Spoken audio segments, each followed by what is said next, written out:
नमस्कार मंडळी, तुम्ही सुद्धा पिकलेली केळी फेकून देता का? तर पिकलेली केळी अजिबात खाऊ वाटत नाही. तर पिकलेल्या केळीपासून आज मी असा हा पौष्टिक पदार्थ बनवला आहे. तेही साखर न वापरता एकदम मऊसूत जाळीदार तयार होतं. लहान मुलेसुद्धा खूप आवडीने खातात. लहान मुलांना मधल्या वेळेत काहीतरी खाण्यासाठी हवं असतं, तेव्हा असा हा पिकलेल्या केळीचा पदार्थ नक्की तुम्हीसुद्धा बनवून द्या. चला तर तो कसा बनवला आहे ते पाहूया आणि व्हिडिओ कुठेही स्किप न करता शेवटपर्यंत नक्की पहा. त्यासाठी इथे 3 पिकलेली केळी घेतली आहेत. आता एक बाउल घेतला आहे. ही पिकलेली केळी सोलून या बाउलमध्ये आपल्याला मॅश करून घ्यायची आहे.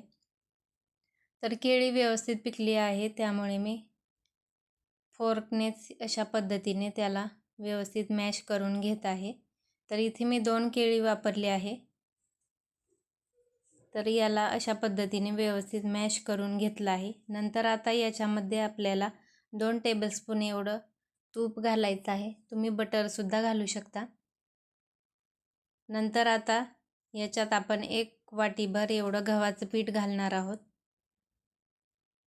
गव्हाचं पीठ वापरल्यामुळे एकदम हेल्दी असा हा पदार्थ तयार होतो. नंतर 1 चमचा एवढं कॉर्नफ्लॉवर घातलं आहे.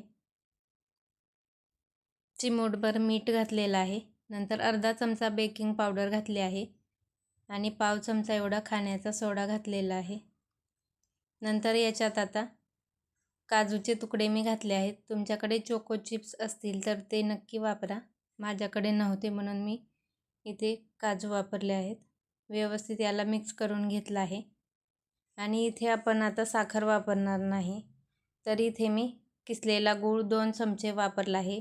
केळी गोड असल्यामुळे जास्त गोड याच्यात घालायचं गरज नाही.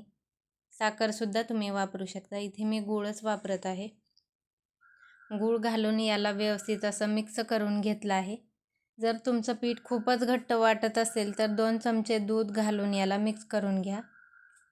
आता हे 10 मिनिटे असंच रेस्टला ठेवून द्यायचं आहे.